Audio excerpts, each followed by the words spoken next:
Hello, everyone. Welcome back to Nonprofit Hub's Webinar Wednesdays. Today's webinar is on next level storytelling tactics for nonprofits with Abby Jarvis. Today's webinar was made possible by our friends at Neon One. I'm Delaney. I'm the Director of Partnerships here at Nonprofit Hub.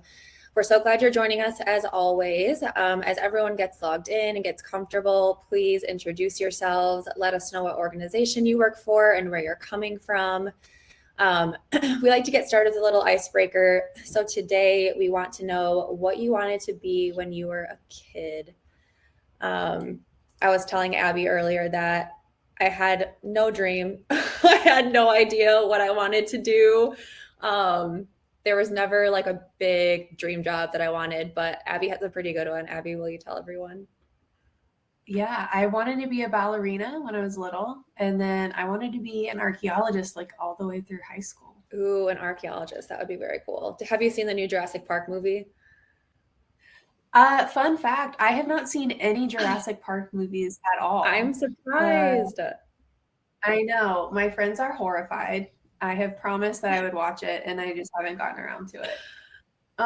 Megan wanted to be a detective. That is a very cool one. A cardiologist. We have some ambitious kids in here. A kid wanted to be a cardiologist. I'm really impressed. Astronaut, of course. Astronaut. Yes. Yeah. Yes. An art teacher. I love that. I remember my elementary school art teacher fondly. I love how Emily said in kindergarten she wanted to be a clown and then a piano teacher and then no clue.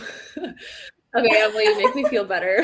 Yeah, that makes me feel good. Yeah. Oh, a video game designer. That one's a cool one.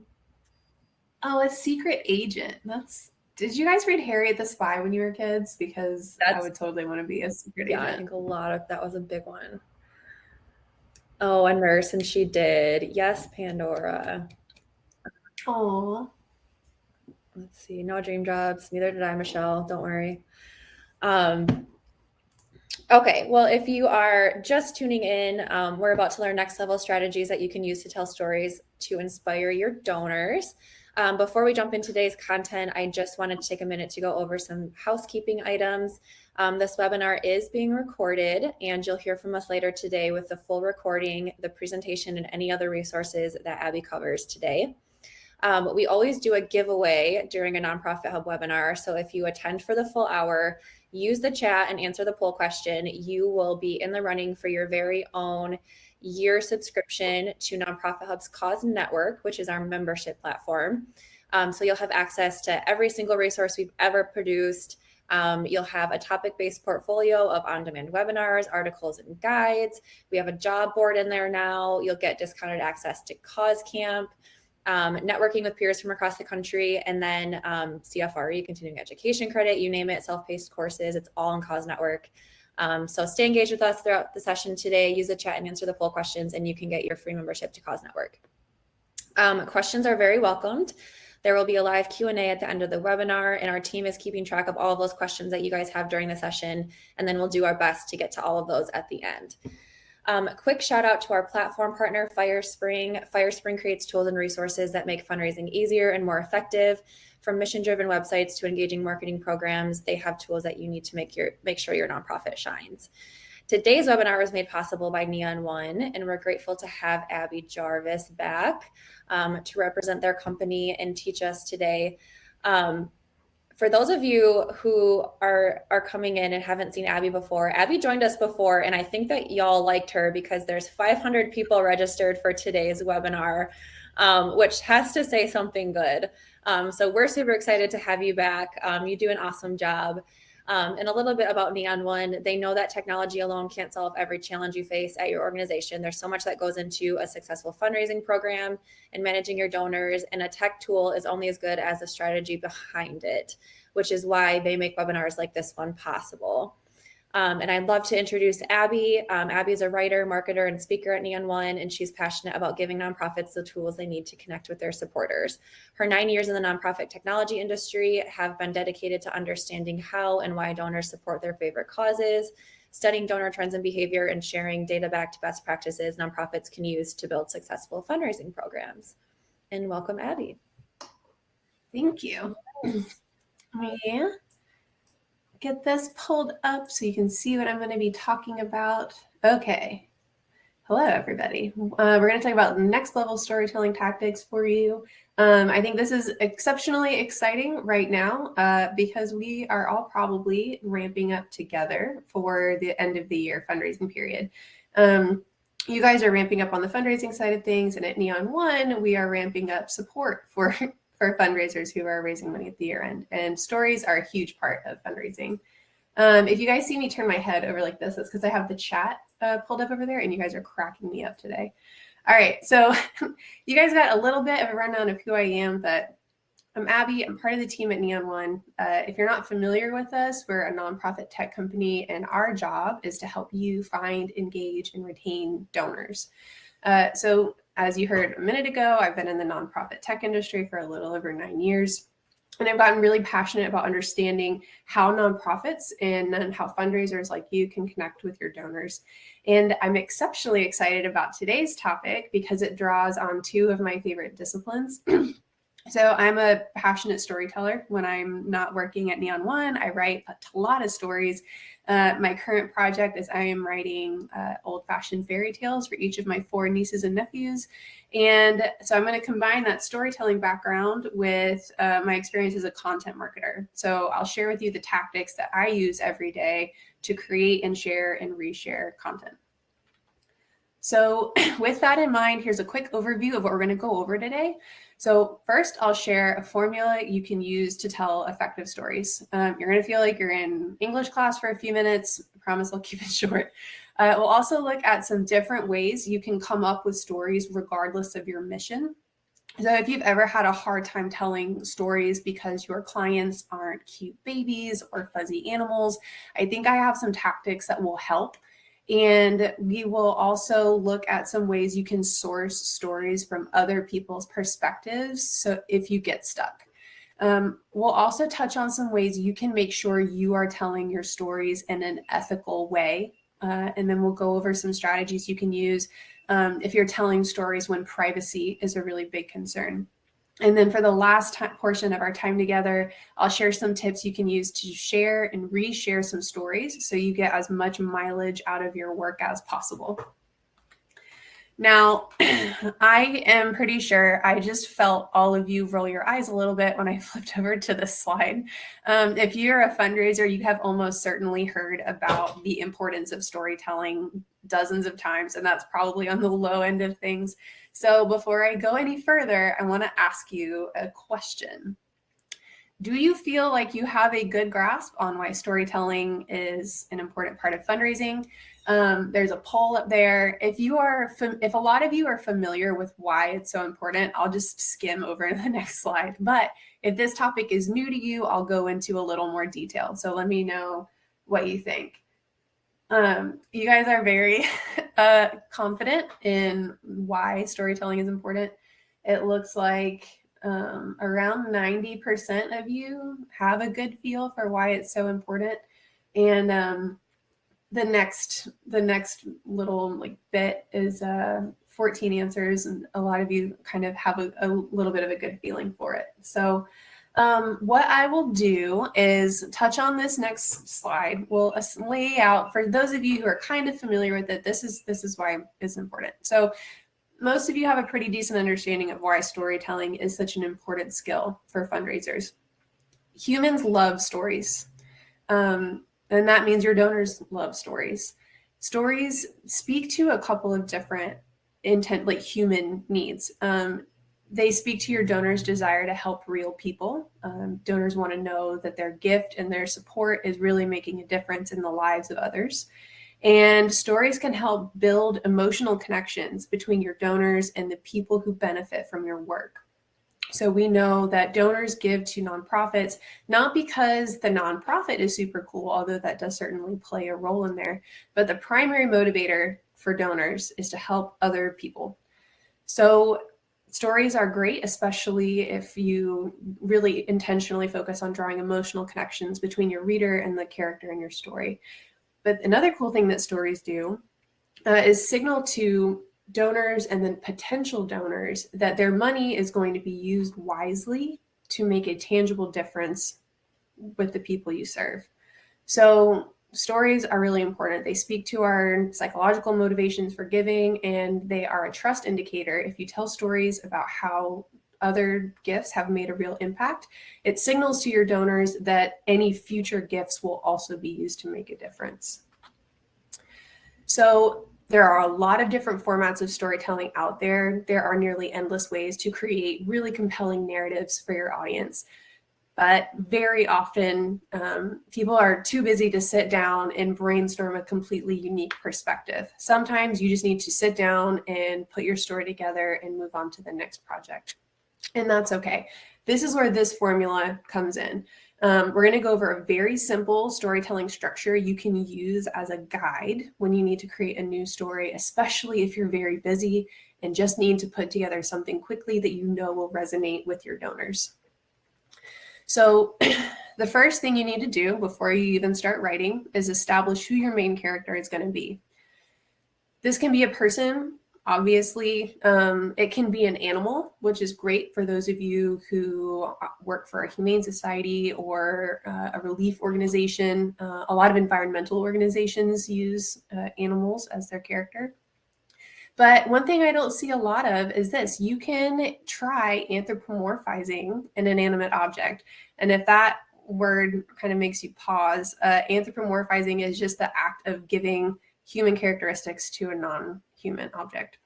So this example here is an oldie but a goodie.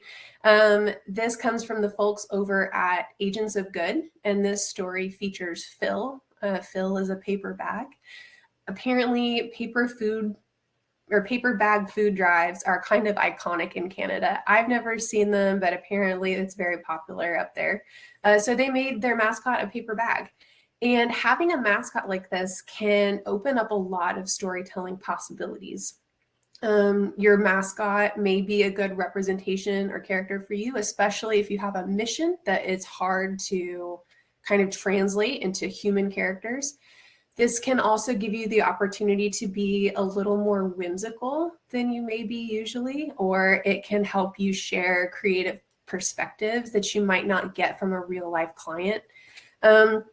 If you're interested in mascots, if you have the chance, I highly recommend checking out Agents of Good. They've got several different mascots that are really cool. My two favorites were a hummingbird and then a bus. So they've got some really interesting work. They're not paying me to say that. I just think they're cool. So go check out Agents of Good if you want some cool ideas. So, all right. Does this look familiar to any of you? I have a literature degree, so I can see this diagram in my sleep. So let me know what you think of this. So this is a pretty well-known storytelling structure. This is probably the most well-known storytelling structure. So first you introduce your character, some things happen, the story progresses, and then you get to the climax of the story. There's usually a decision that they have to make here, or there's a confrontation, or everything kind of comes to a head. Ooh, yeah, a lot of, I told you feel like you're in English class. And then there's usually this falling action. Everything starts coming together after the climax of the story, and then it all comes together and resolves at the end. This is a tale as old as time. Just judging by the chat, I can see that this is something that you're very familiar with. So, okay, cool. How does this apply to you? You can tweak that old structure a little bit to make it more applicable to your work. So here you introduce your character, whether you are having a mascot or an animal or a person, then you kind of introduce the problem your characters are facing. They maybe lost their job and need some assistance. Maybe they're a dog that was hurt and abandoned and they ended up at your shelter. Maybe they were sick and got treatment at your clinic. This is the peak of the story. The falling action here, so you've introduced your character and your circumstances, they've gotten help at your organization, your character's circumstances are improving. So your character found the support they needed and got back on their feet. Your dog got medical care and found a forever home. And then you get into the ask or the appeal. If you choose to use your story as an appeal, you show your reader how your organization and the community of people that support you made a difference in the lives of your characters, and then you invite others to get involved. So, like I said, there are lots of other kinds of story structures. I think there are 9 like classic ones, but if you get stuck, if you're not sure how to lay out your own story, this formula is a reliable format that you can use to create a kind of constructive narrative for your appeals and your updates. All right, you've got your structure down. Maybe you used Old Reliable that we just covered. Maybe you've got another formula you're using instead. But let's go over some ideas for finding stories for you to share. Okay, so the most common story source is probably client stories. If you're going to source your stories from some clients, here are some steps you can take to make sure your story is as effective as possible. So the first thing to keep in mind is that we want to tell success stories. And then you should ask your client to be a part of the storytelling process. Sharing stories is powerful because it helps you establish, or sharing success stories is really powerful because it helps you establish that part of the story structure where you show your donors the solution to a problem and then ask them to be part of that solution. Now, there are exceptions to every rule, including some of the ones we're talking about today. Sometimes you don't have successes. Sometimes you are asking people to give because of an emergency situation or because of dire circumstances. But for general appeals, annual appeals, try to share uplifting narratives. There's a lot of negativity out there, and sharing something positive can be a bright spot in your donors' lives. It may make people more likely to engage with you. I know there's an organization that shares wonderful stories to me, and I open their emails every time because I know it's going to be uplifting and I'm going to feel good when I give. As you are talking to your clients and sourcing stories from your clients, ask them to share their stories in their own words. This will help you get really valuable quotes that you can use in your campaign, but it will also make sure you're telling that story ethically in a way that empowers your client. So in that same vein, get them involved in the storytelling process, ask them to share their story in their own words, but ask them to look over the story that you put together before you build a whole campaign around it. And remember, if you are concerned about kind of working with some of your clients aren't always necessarily the entity that is directly benefiting from your service. If you're telling stories about students, you may want to work with their parents. If you are an animal shelter, the cat you save won't be able to share their story in their own words, but a vet tech or their new owner might be able to. So that's one opportunity to source some stories. You can also try sourcing stories from your volunteers. So those folks are out there doing the work. They probably have some pretty great stories to share. You just have to ask them. So I served on a board for a nonprofit here in my hometown, and my favorite part of my time there was connecting with volunteers and hearing stories about their interactions with our clients. They can be an invaluable source of nuanced, compelling stories. So try asking your volunteers why they're passionate about the work, why they love volunteering, why they got connected with you in the first place. You may be astonished by the stories they have to share. And as a bonus, amplifying your volunteers' voices can strengthen your relationship with them individually. And it can also help you recruit even more volunteers because people will see that you value their experiences. Now, question, drop a yes in the chat if you have ever wished your board would be more involved in fundraising, because I'm almost certain that all 168 of you are invested in getting your board more invested in fundraising. Okay, cool. So it can be like pulling teeth.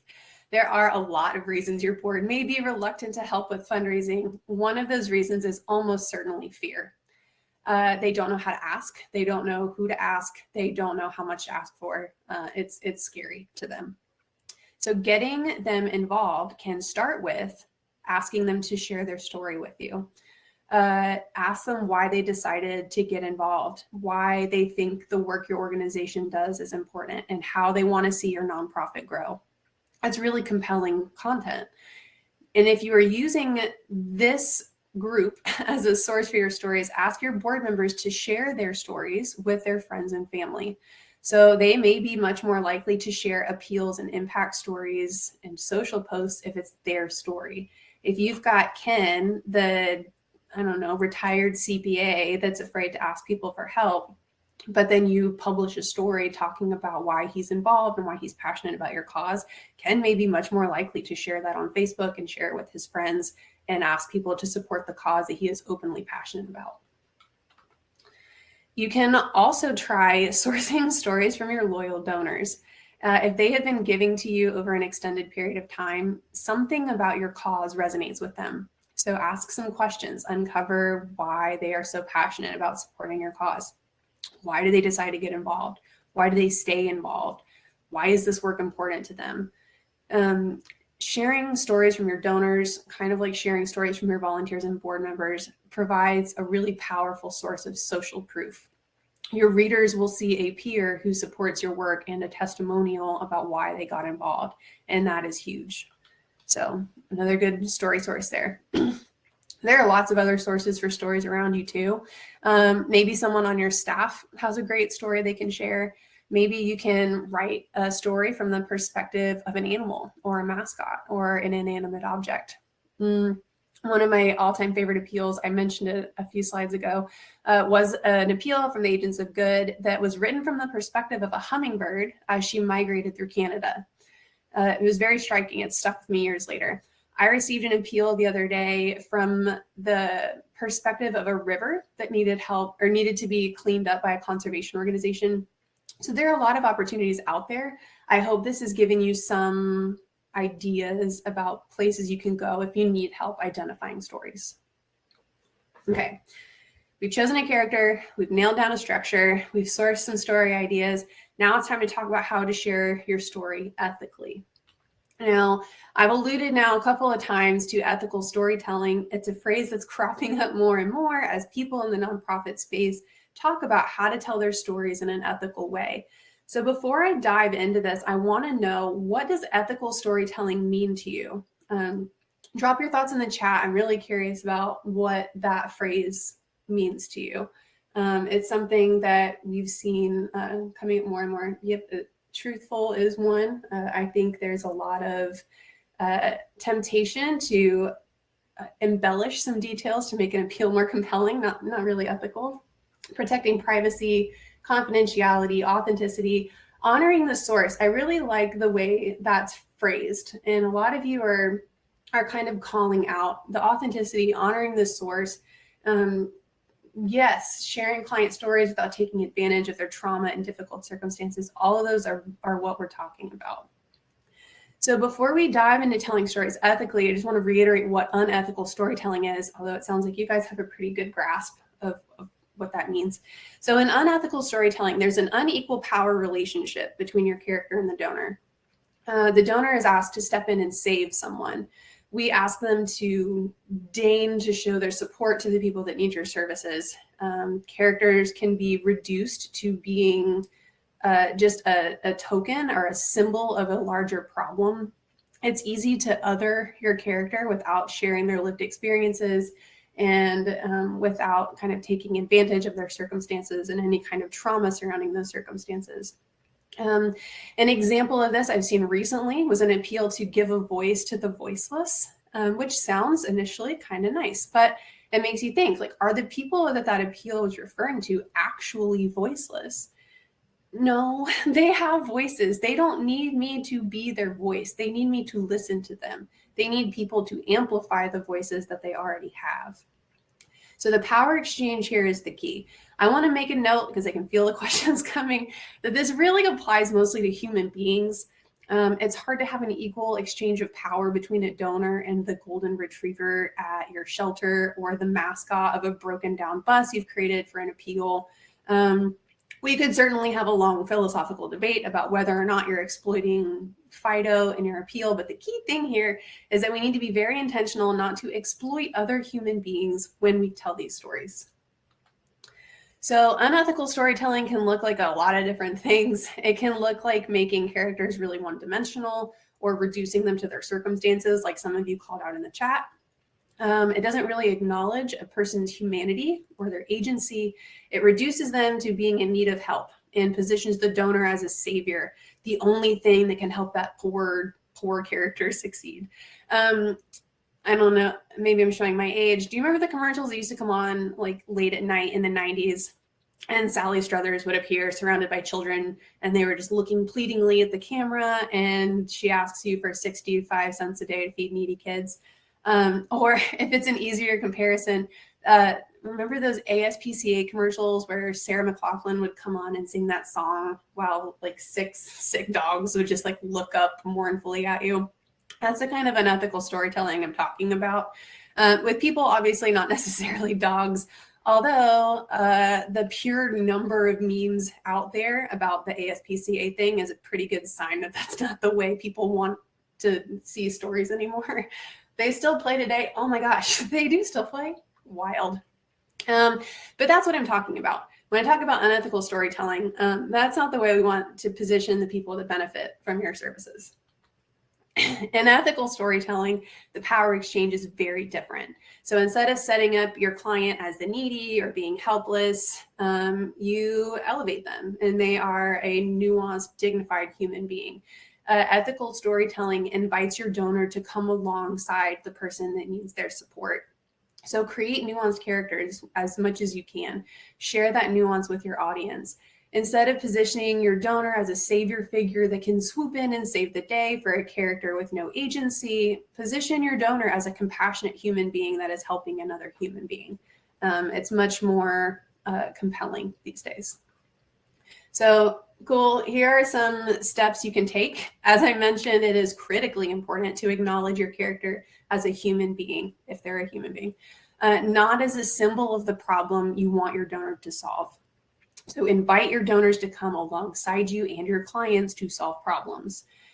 If you are sourcing your story directly from a client, we've talked about it once, but I want to repeat it. Get them involved in the storytelling process. Make sure they understand how the story is going to be used and have them review the story before you use it.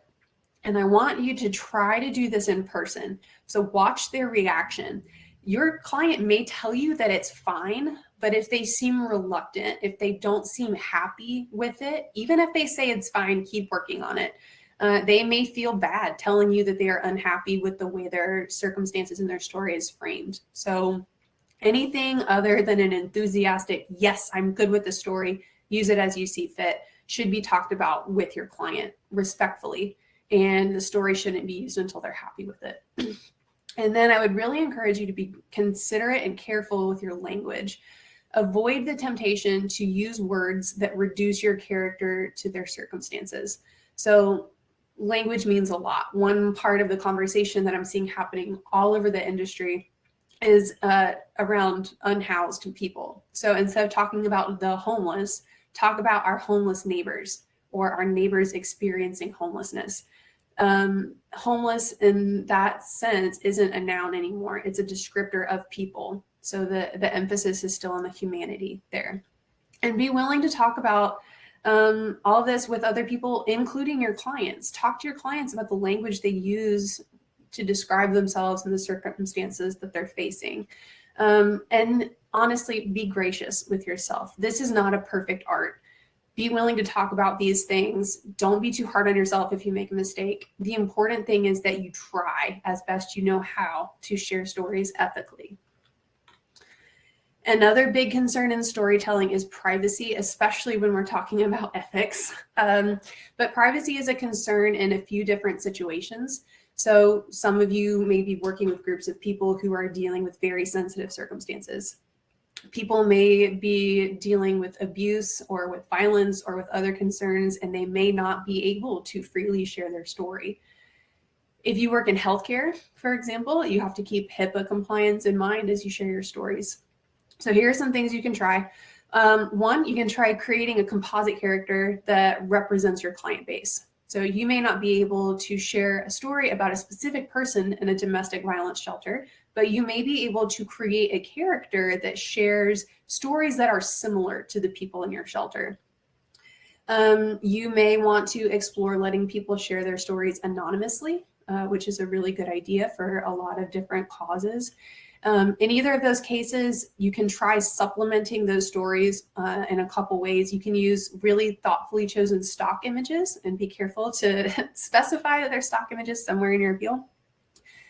Or you can try using images that do not depict your characters' faces or identifying characteristics like tattoos or birthmarks or something like that.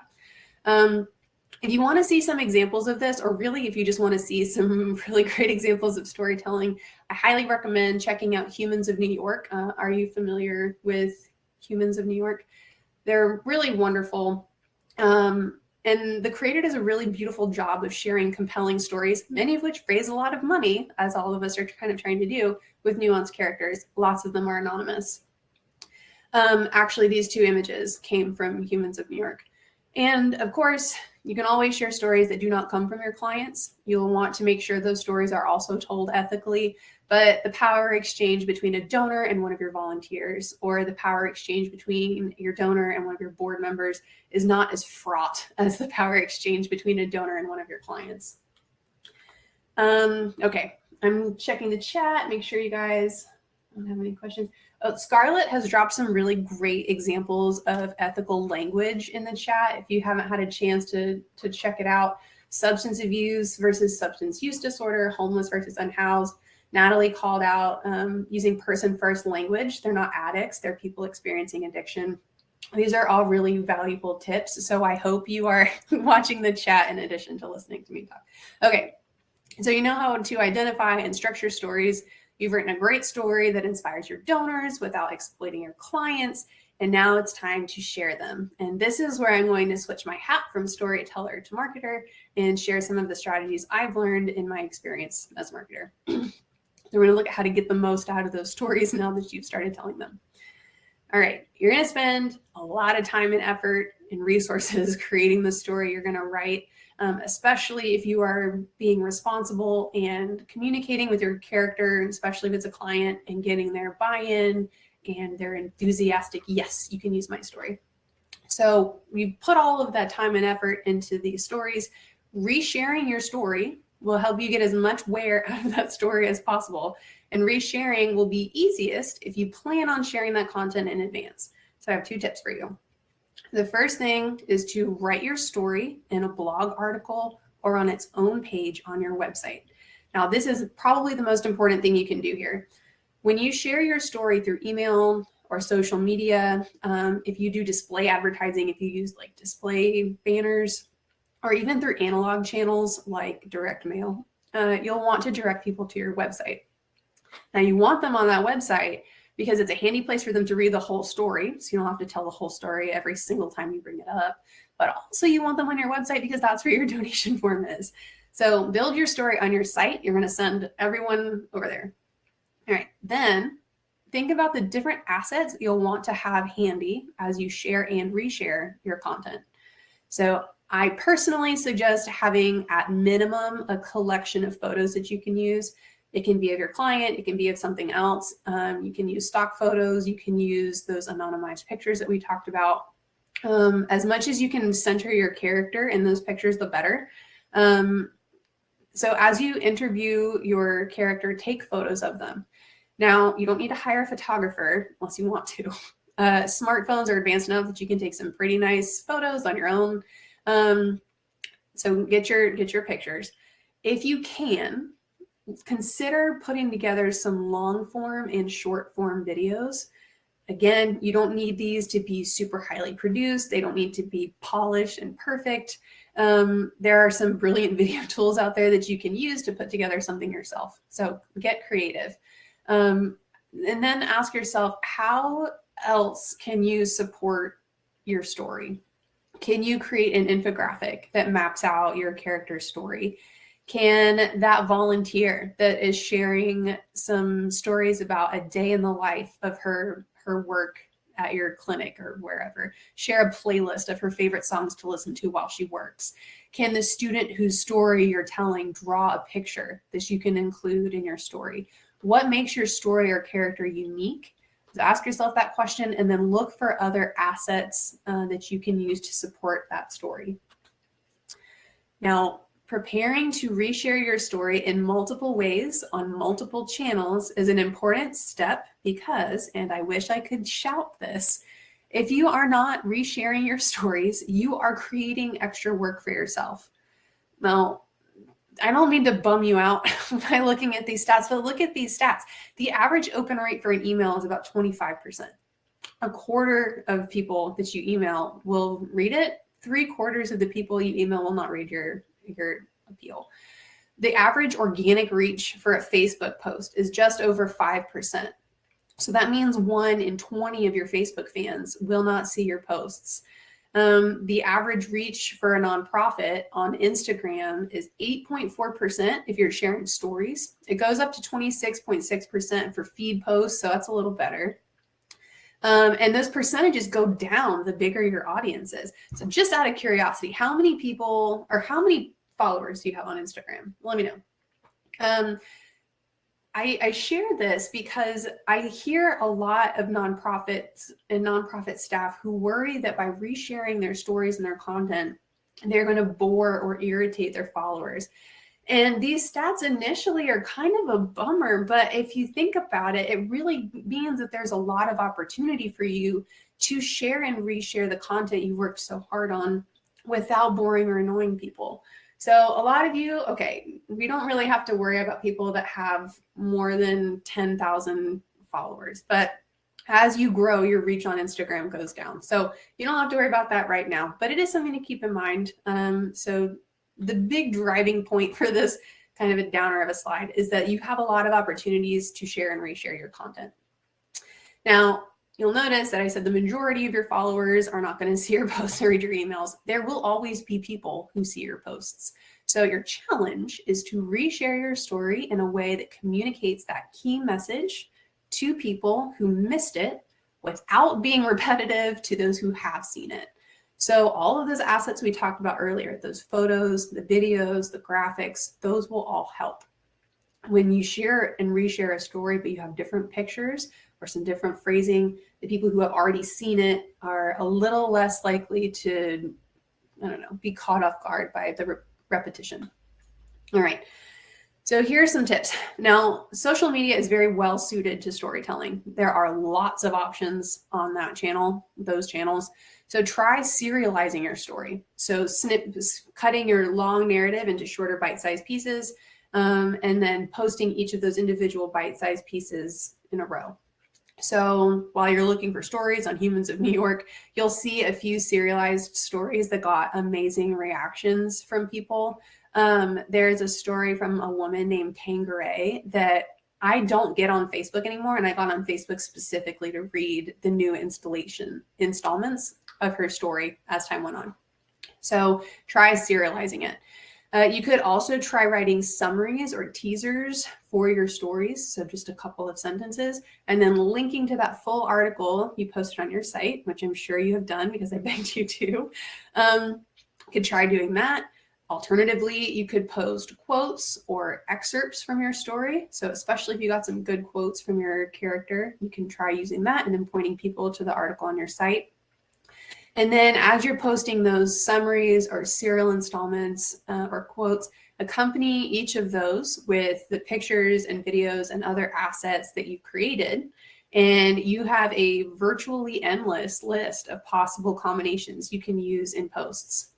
So the examples I have here are part of a series of stories gathered and told by our friends over at the Arkansas Advocates for Children and Families. This was a serialized group of shorter stories, all from their clients, all published on one page. And then the organization highlighted each individual story in its own posts on their channels. So they were able to share that one post, that one collection of stories over and over and over again. And they kept it fresh by changing the focus of their stories. So if you notice that you have posts that are doing exceptionally well, use that to your advantage. I would suggest, especially if you're very active on Facebook, going into your Facebook page's insights and looking at the highest performing posts. You can go from there. You can try boosting a post that's doing really well. You can get a lot of additional reach for $5 or $10. So it's a good way to kind of make your marketing budget go a little further. You can also try resharing posts that performed well and adding additional commentary. So scroll back to one of your high performing posts, click share, share it as a more recent post with some added language or even conversation starters in the new post. And then if you notice that a few posts are performing very well, you can use those as a guide or a template as you create future posts. So you can mimic the tone and the format, and you can even try posting it at the same time of day or day of the week. So if you notice that one of your highest performing posts was a quote from a volunteer, a link to their story, and a picture of that volunteer, and you notice that you posted it Tuesday at 11:30 in the morning and that performed very well, you can try recreating that. Use another quote with a picture and post it the same day and time. Algorithms are really weird, and some of the best ways to take advantage of your algorithm is to mimic what has worked in the past. So your story is really great on social media, but it can also be the basis for appeals and impact updates. And you can also use it in your newsletter to drive traffic to your site. There are so many ways, so many things that you can do that we don't really have time to dig into today, because I can't keep you here forever, unfortunately. You can also try doing display ads. You can use your story and pictures on printed materials or signage or brochures or any one of 100 other ways you have available to you to spread your story and build visibility in your community. Great. So I went through that a lot more quickly than I thought, but I saw that there were a lot of different questions. So we've got a lot of time for questions. So drop them in the chat or the questions box if that's a thing. I'm not as familiar with Demio. Now I'm gonna share one more thing with you. I do have an offer for you. We are just now today launching the Generosity Exchange. It's Neon One hosted. It's a 2-day virtual event. There are lots of different sessions. Registration is free, and registration gets you access to all of the sessions, all of the networking events, all of the videos. So if you are interested in hanging out with me and the folks at Neon One, I invite you to register. But other than that, let us talk about the questions that we have. I see several questions. Yes, you guys will get the slide and the recording. Pinky swear. The folks over at Nonprofit Hub do a really great job of getting that done. What if website design isn't conducive to blog posting, and would the story get lost? If you don't have like a blog interface, you can try posting or creating a web page specifically for your story. So if you're using a platform like, what are some good ones? Squarespace, you can do it. Some different kind of platforms will let you spin up a new web page. And whether or not you link to that story in your navigation items is kind of up to you. But if you have it on a web page, even if it's on a blog article page, you can point people to that URL when you are sharing your story through any of those digital channels. If you're sending your story through direct mail, you can actually try creating a QR code and including that QR code on your direct mail appeal. Creating your QR codes is pretty easy. To make this one, I used a site called QR Monkey, and you just drop your URL in there, ask it to generate a link, and then you can add that QR code to your appeal and point people to the website or the web page on your site to drive people there. So I hope that helps. Try a web page instead of a blog article. Abby, sorry I didn't jump in here right at the end of your presentation. I had some technical difficulty, but we're here, we're rocking and rolling. So we can help to cover more of the questions. And for those of you who are asking, you will get the full recording today. If you had to leave early, if you joined late, you'll get the full recording. You'll get the presentation, the slides, all of that good stuff. If you guys have any other questions, feel free to drop them in. Like Abby mentioned, we have quite a bit of time right now to kind of cover a lot of different things. So we'll just start from the top. Megan said, I find it very interesting that you said not to make the donor the hero. That's the exact opposite of what I've heard in other webinars. Is that an outdated way of writing? This is a fraught question, especially around some of the conversations that are happening in the nonprofit industry right now. When I say don't make the donor the hero, I don't mean that we can't celebrate their engagement or celebrate their generosity or thank them for their support. Where I guess I don't want to make the donor a superhero. If you think about that old-timey trope that you saw in cartoons, where you have the damsel in distress that's tied to the railroad tracks, and then the hero comes swooping down and saves this woman. That's kind of the hero imagery I'm talking about. If you have a nuanced character, if you focus on them as a human and put the human first, they're no longer a damsel tied to the railroad tracks. You're asking a donor to be a hero in a way, in that you're asking them to come alongside another human being and help them out of a difficult circumstance. But when we position the donor as a hero, in the sense that we're positioning them as the last hope for this nameless, faceless character that has no agency and no power to help themselves, or a nameless, faceless character that is a symbol for a problem, and you ask the donor to deign to come in and save this one character, that's where it becomes a little problematic. We don't want to have our character be a helpless maiden tied to the railroad tracks with no agency and no power. We want to focus on connecting your donor as a human to your character as a human or human-like object. It's a subtle difference, but that's what I mean. The donor isn't Superman coming to save a helpless character. Your donor is a compassionate human being that is coming alongside other human beings to make a difference. I hope that's clear. Abby, I think that's like a really good point, because I've literally like this year heard organizations like describe their constituents as like downtrodden and destitute, and I'm like, no, like that is really cringy. Yeah, and I mean I can't get too philosophical because it's Tuesday morning and I've only had one cup of coffee, but it's subtle, but their whole defining characteristic isn't being downtrodden or oppressed. They may be because of circumstances outside of their control, but those are nuanced human beings. They're not the homeless. They are people that are experiencing homelessness for a lot of different reasons. They're not the needy. They may be facing like food insecurity or homelessness or something like that.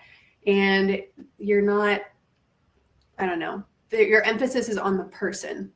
The donor isn't being asked to help the needy. They're being asked to help Megan, who is experiencing food insecurity. Mm-hmm. So it's a complicated topic, but it's important. Mm-hmm. So. Yeah, I agree. I think this is a good question that we should cover. Felicia said, connecting to the ethical storytelling, I'm wondering how people are managing their media releases. They try to make sure that people understand how their stories will be used on the different channels and give them a chance to opt out or stay anonymous, etc. That's perfect. I guess it depends on what you mean by media releases. If you're talking about like press releases, that can be something as simple as switching the language that you use. But what you're doing there, when you say that you're trying to make sure people understand how their story is going to be used, giving them a chance to opt out, giving them the opportunity to stay anonymous, that is all in line with that ethical storytelling framework. And if you're doing like, oh, sorry, she said, sorry, I meant like their permission to use their story. That's perfect. The big goal here is to make sure that you're not exploiting your character or their circumstances. So if you are giving them the opportunity to opt out or stay anonymous or have some say over how you use their story, or at least help them understand how that story will be used, that's perfect. Good, you're doing great. Linda says, how do you explain that the story is a composite? What wording would you use? I don't know. I mean, depending on the story itself, you may not even have to. But if you, when in doubt, you can always do the thing that you see like in news stories and magazine articles where there's like a little pop-up, or not a pop-up, but like an asterisk. I said pop-up because something just popped up on my computer and I don't know how to make it go away. You see the little asterisk by their name and you can say like, this is I don't know how you would say it off the top of my head, but like, this is not the person's real name. Or you can say, when so-and-so asterisk, not actually a real client, or something like that. You can add that little explanatory language in there, but you can do it subtly by maybe starring it or drawing attention to it and then having a note at the foot of your blog article or your webpage or your appeal or whatever. I would do that. Oh, name change to protect identity. Thank you, Jared. I had an absolute brain fart there. But yeah, I think that is a decent way to approach it. Or you can say, you tell the character story and you say, many women like so-and-so turn to our shelter for support, or many people like Andrea come to our clinic for help. And in that way, you kind of anonymized it. You've let your reader know that that's not necessarily the only person that's getting help from you. And a little asterisk and explainer text can go a long way. Yeah, I worked in a psychological clinic, and when we shared stories, we would say that this client has been de-identified. Oh, that's a good one. Yeah. Emily said, if your organizational style guide defaults to person first language, but a subject chooses not to, how do you recommend handling that? I love the example that you called out. So Emily called out, e.g., a client says they are an autistic person, but the organization uses person first language. So that actually is that conversation around how people in the autistic community prefer to be identified was actually in my slides, and I took it out because I thought it was too long. I would say that unless your organization is really dedicated to that style guide, I would default to using the language that your character prefers. So in this instance, if someone says they are an autistic person and you don't typically use that, you can ask your client, are you comfortable with me using this language that we use in our other stories, or would you prefer to be identified in this manner that you've indicated? And then if you were worried about alienating others in your community because of that one character's language preferences, you can address that in your appeal. So if your character says that they are an autistic person, you can call out so-and-so who identifies as an autistic person says this or has experienced this thing. So you're respecting your character and their preferences, but you are also acknowledging that the rest of the community may not identify with the language that your character uses.